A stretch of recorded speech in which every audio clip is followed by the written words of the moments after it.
मेरा नाम है सहबा और आपका बहुत बहुत स्वागत है मेरे चैनल पे, जहां मिलती है आपको हिम्मत, हौसला और पैदा होता है यकीन। बस हमें थोड़ी सी हिम्मत दिखाएं, अपने आप को खुश करिए और अपनी डेली लाइफ रूटीन में आपको निकालिए। आप लोग मुझे देख के सोच रहे होंगे कि मैं बीमार हूँ, मुझे क्या हो गया, क्योंकि मैंने फेस पे कुछ भी अप्लाई नहीं किया हुआ है। और उसकी वजह यह है कि आज मैं आपको फाउंडेशंस लगाना सिखाऊंगी। आज मैं आपको बताऊंगी कि किस तरह से आपको फाउंडेशन को बनाना है। मतलब फाउंडेशन हमारे पास है लेकिन परफेक्ट शेड कैसे बनाएं। और कई बार इतनी ज्यादा लिमिटेशंस हो जाती है। फॉर एग्जांपल हमारे पास सिर्फ 2 ही शेड हैं, या मान लो एक शेड एक कंपनी का है, दूसरा शेड दूसरी कंपनी का है, तो किस तरह से जो है हमें अपना फाउंडेशन बनाना है। ये रिक्वेस्ट मेरे पास कई लोग कर चुके हैं। उन्होंने बोला कि मैम आपने हमें ये तो बता दिए कि हम ये फाउंडेशन ले लें, लेकिन मिक्स एंड मैच करना तो सिखा दीजिए। तो इस छोटी सी वीडियो में मैं सब कुछ तो कवर नहीं कर पाऊंगी, लेकिन मैं पूरी कोशिश करूंगी कि मैं जस्टिफाई करूं इस वीडियो के साथ। तो सबसे पहले एक फाउंडेशन लगाने के लिए जिन जिन ब्रशेस की हमको जरूरत पड़ेगी वो देख लेते हैं, ताकि उसका कंफ्यूजन भी दूर हो जाए। तो सबसे पहले आपको फाउंडेशन एप्लीकेटर चाहिए। तो फाउंडेशन एप्लीकेटर आपको बिल्कुल फ्लैट, इस तरह का फ्लैट ब्रश, देख रहे हो आप कितना थिन है। इसमें प्रोडक्ट जो है ना अंदर जाके भरेगा नहीं, ये इतना थिन है। सो इस तरह का एक फ्लैट ब्रश लेना है हमको। और ये किस कंपनी का है, यहाँ पे सिर्फ विची लिखा हुआ है, कोई कंपनी एक्स्ट्राऑर्डिनरी कंपनी नहीं है। ये ब्रश जो है मैं एज अ एप्लीकेटर यूज करती हूँ फाउंडेशन अप्लाई करने के लिए। उसके बाद मैं दूसरा जो ब्रश यूज करती हूँ वो इस तरह का ब्रश होता है, ऊपर से बिल्कुल फ्लैट है, बहुत ही डेंस ब्रिसल्स का ब्रश है। और ये जो है PAC का 257 ब्रश नंबर, PAC 257। और ये मेरे 2-3 मतलब मल्टीपर्पज ब्रश कहूंगी मैं। इससे हर अपना सेटिंग पाउडर भी लगाती हूँ। फाउंडेशन लगाने के बाद अगर मुझे बफ करना होता है तो मैं वो भी करती हूँ, और कॉम्पैक्ट पाउडर भी मैं इससे लगा लेती हूँ। मतलब सब तरह का ये मेरा प्रॉब्लम सॉल्व कर देता है। फाउंडेशन लगाने के बाद अगर मुझे जरूरत पड़ती है बफ करने की, अगर मेरे पास बाई चांस ब्यूटी ब्लेंडर नहीं है तो ये उसके काम भी आता है। So this is basically multipurpose brush. Brush भी बता देती हूँ, जो अगेन एक मल्टीपर्पज ब्रश है, इस तरह का दिखाई देता है। ठीक है, तो PAC 169 इस ब्रश का नंबर है, PAC 169। तो क्या करते हैं, पहले फाउंडेशन को किस तरह से मिक्स करना है, सेलेक्ट करना है, वो कर लेते हैं। कई बार मैंने आपको बताया है फॉरएवर 52, ठीक है। मैं इसलिए ये वाला ब्रांड ले रही हूँ क्योंकि ये बहुत अफोर्डेबल है और आप सब लोग इसको इजीली अफोर्ड कर सकते हैं। ये एक फाउंडेशन 800 या 850 का है। This is forever professional ultra definition liquid foundation. Okay, ultra definition liquid foundation. इसके 2 शेड्स मेरे पास हैं। एक शेड है FLF 011 यानी कि 11, और दूसरा शेड है FLF 016 यानी कि डार्क शेड। एक लाइट शेड है और एक डार्क शेड है। और मैं अगर अपने फेस पे देखूं तो लाइट लगाऊंगी तो मेरा फेस ग्रे हो जाएगा, और अगर मैंने डार्क शेड अकेले यूज किया तो मैं बहुत ज्यादा डार्क लगने लगूंगी। तो क्या करना है, अगर हमारे पास लाइट और डार्क शेड है तो हम उसको अपने स्किन का फाउंडेशन बना सकते हैं। लेकिन खाली बॉटल को देख के मत ऐसे करना कि अच्छा हाँ ये तो डार्क है और ये लाइट है। कभी भी फाउंडेशन इस तरह से चूज नहीं करते। आप इसको पैलेट में निकालो एक एक पंप और ट्राई करके देखो कि आपको मिक्सिंग कैसे करनी है। अब मैंने एक पंप लिया इसका और एक पंप लिया मैंने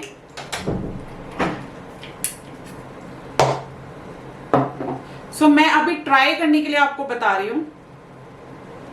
अब मैं वैसे तो यहां से ये जो एरिया है ना, ये पूरा ऐसे हमें सेलेक्ट देखना होता है यहां लगा के, क्योंकि ये जो हमारा जो नेक है, अंडर जो चिन एरिया है, यहाँ पे टैन कम होता है। तो रियल स्किन जो है ना वो हमारी यहाँ से पता चलती है, या जो ढका हुआ पार्ट होता है वहां हमारे पता चलता है। बाकी हमें क्या होता है ना, ज्यादातर हम टैन हो जाते हैं।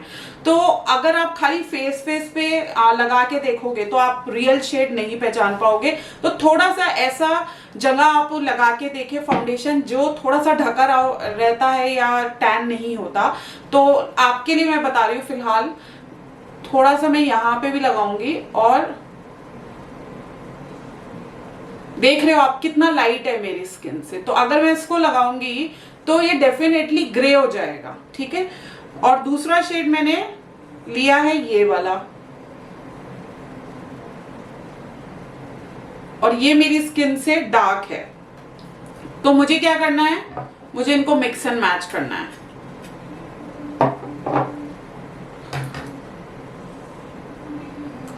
ये यहाँ पे भी लाइट दिखाई दे रहा है, राइट? दोनों का बीच का, यानी कि मैं कोशिश करूंगी कि थोड़ा सा ये वाला जो लाइट कलर है 11 नंबर जो है थोड़ा सा ज्यादा लूं, और जो 16 नंबर है हल्का सा कम लूं, तो शायद मेरा प्रॉपर शेड बन जाए। लेट मी सी।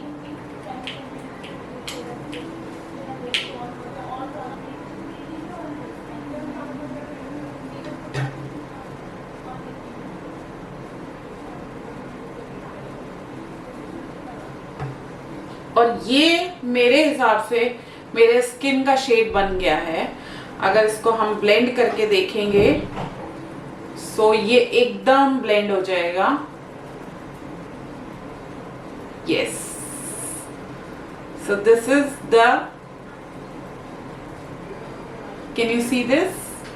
ये मेरा स्किन के हिसाब से ही शेड बन गया है। सो मेरा फाउंडेशन का जो शेड है वो बनके एकदम रेडी हो गया है। जैसे कि मैंने आपको दिखा दिया है कि मैंने यही वाला फाउंडेशन बनाया, लेकिन उससे पहले मुझे करेक्शन करना जरूरी है, अदरवाइज तो मेरे जैसे डार्क सर्कल्स हैं ये फाउंडेशन में से चमकेंगे, फिर आप बोलोगे मुझे कमेंट कर करके कि मैम आपके डार्क सर्कल्स नजर आ रहे हैं।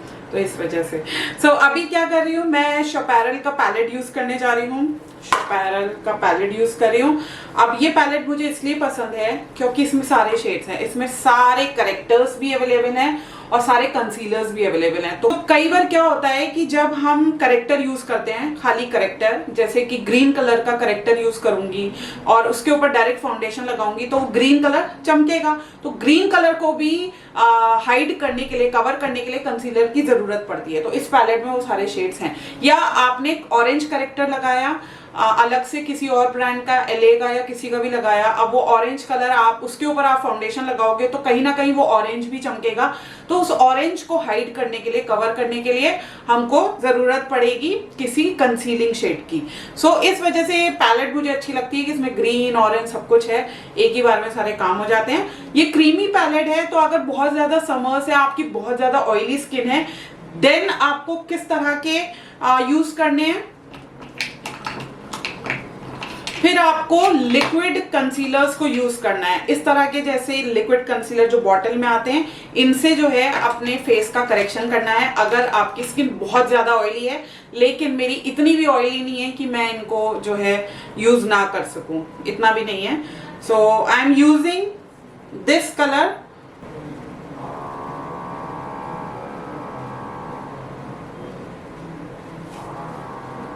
तो जो मैं ब्रश यूज कर रही हूँ वो PAC का 169 ब्रश यूज कर रही हूँ।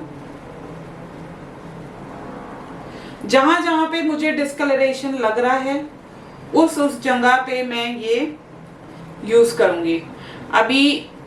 अब इसको हटा लेते हैं।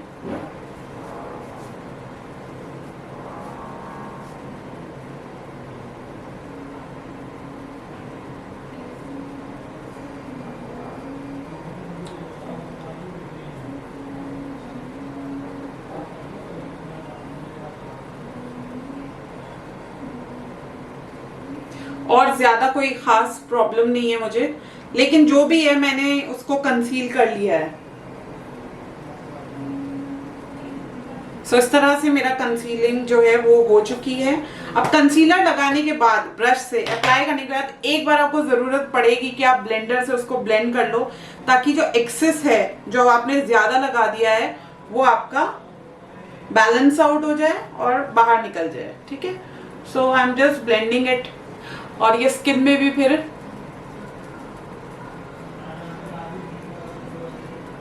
अब फाउंडेशन लगाने के लिए आपको स्पॉट वाइज फाउंडेशन नहीं लगाना है, क्योंकि उससे कवरेज नहीं आती है और फिर वो पैच दिखने लगता है। तो अगर आपको मेरा तरीका सीखना है, so I do like this, और मैं सिर्फ आपको आधे फेस पे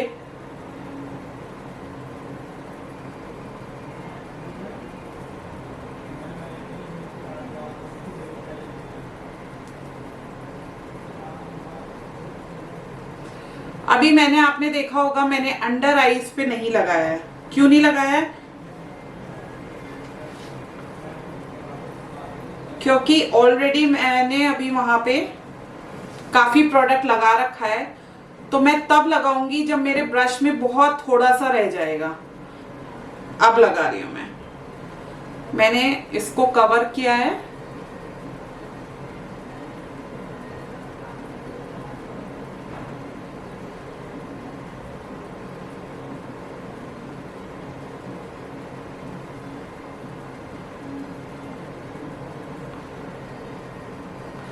Okay, now you have to blend it with a big blender.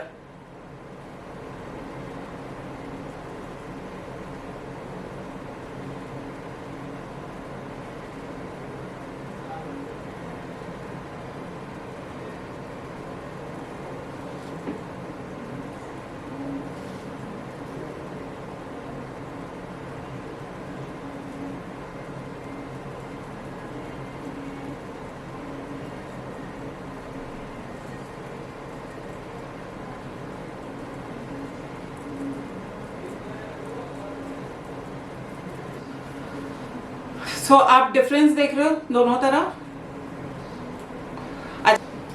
अच्छा, सो जब भी आप अपने क्लाइंट के ऊपर काम करोगे तो आपको फाउंडेशन नेक पे भी इस्तेमाल करना है।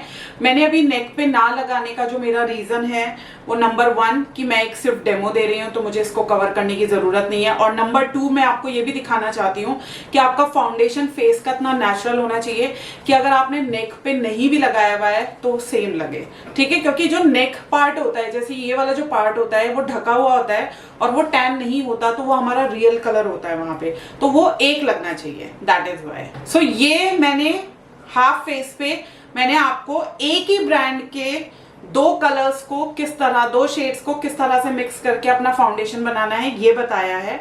अब मैं क्या करूंगी, आपको एक ब्रांड तो ले लेती हूँ, फॉर एग्जाम्पल फॉरएवर 52, और एक ब्रांड ले लेती हूँ मैं मेबलिन सुपर स्टे 24 आवर्स। अब इन दोनों को मिक्स करके क्या हम एग्जैक्ट सेम शेड बना सकते हैं या नहीं बना सकते, वो मैं आपको इस तरफ करके दिखाऊंगी। बिल्कुल बना सकते हैं, क्यों नहीं बना सकते। अब सबसे पहले जैसे हमने यहाँ पे किया था, हमने टेस्टिंग करी थी, सेम अब इस तरफ मैं आपको पहले टेस्टिंग करके बताती हूँ। दोनों कलर्स खाली ऐसे बॉटल लगा के ना नहीं पता चलता, इसको थोड़ा सा हमें टेस्ट करना है। तो थोड़ा सा ले लो आप, एक पंप मैंने अभी फिलहाल फॉरएवर 52 का 11 नंबर लिया है लाइट शेड, और मैं मेबलिन का 128 शेड जो है उसको टेस्ट करने जा रही हूँ। सो आपको पता है कि जैसे आपने देखा ही है कि ये तो मेरी स्किन से काफी लाइट है, फॉरएवर 52 का 11 नंबर, ये तो काफी लाइट है, इसको डायरेक्ट यूज नहीं कर सकते। और रही बात आपके मेबलिन का 128 नंबर, सो ये वैसे मेरे स्किन पे जा रहा है, लेकिन मुझे पता है कि अगर मैं खाली 128 लगाऊंगी तो मैं थोड़ी सी डार्क लगने लगूंगी, तो इस वजह से मुझे हल्का सा 11 नंबर जो है डेफिनेटली मिक्स करना पड़ेगा, तभी मेरा एक परफेक्ट शेड बन के आएगा। खाली 11 अगर आप देखोगे, ये स्किन में तो लग रहा है कि ये मर्ज हो रहा है, लेकिन फिर भी ये डार्क है, हल्का सा डार्क है मेरी स्किन से। I'll give you a close look. ये हल्का सा डार्क है, राइट? और ये काफी लाइट है। तो मैंने क्या किया, अब इन दोनों को मिक्स करके मैं अपना शेड बनाऊंगी।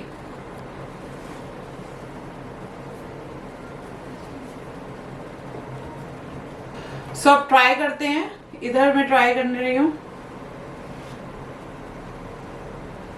सो ये मेरा परफेक्ट शेड बनेगा, और इसमें इसको ब्लेंड करके देख लेते हैं। यस, देखा कितनी जल्दी ब्लेंड हो गया स्किन में, तो that is my perfect shade.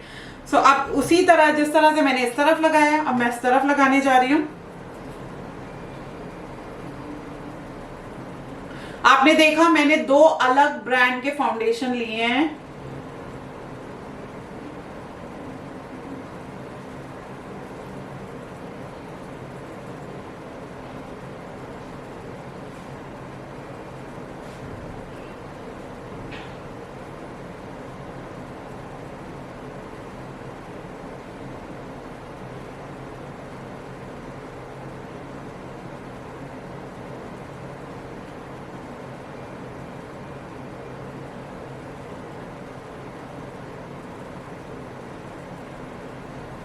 Can you see this? Now I have to blend it.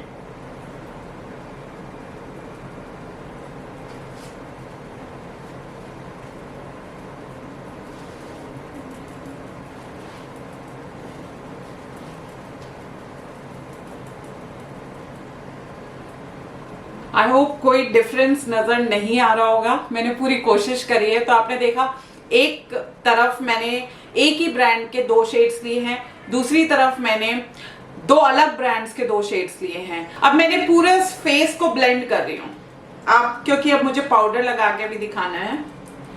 और अगर आप अब पाउडर लगाना चाहते हैं, सेटिंग पाउडर, तो मैं PAC का नंबर 10 यूज कर रही हूँ। PAC का नंबर 10 मैं यूज कर रही हूँ। और PAC 257 ब्रश से, इस ब्रश से मैं पाउडर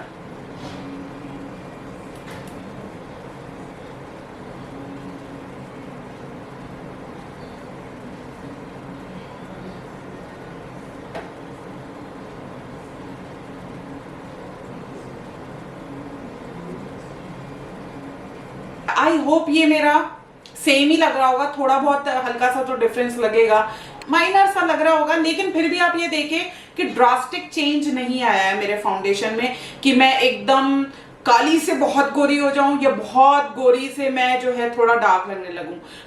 मेरे फेस का ही फाउंडेशन लग रहा है। तो इस तरह से आपको अपने फाउंडेशन को बनाना है, चूज करना है राइट शेड और उसको अच्छे से मिक्स करके जो है एक परफेक्ट शेड को बनाना है अपने स्किन के अकॉर्डिंग। अगर आप इसी तरह की डीप नॉलेज चाहते हो अपने लिए, सारी टिप्स, ट्रिक्स, टेक्निक्स, एप्लीकेशन और makeup fundamental, makeup theory, everything, तो ये तो सीखने का, नॉलेज का पार्ट हो गया जो कि बहुत जरूरी है, जिसके बिना हम मेकअप नहीं कर सकते। लेकिन मैंने ऐसे बहुत सारे लोगों को देखा है जो मेकअप सीख चुके हैं, काफी इन्वेस्ट कर चुके हैं पैसा अलग अलग कोर्सेज में, लेकिन आज तक पैसे नहीं कमा पा रहे।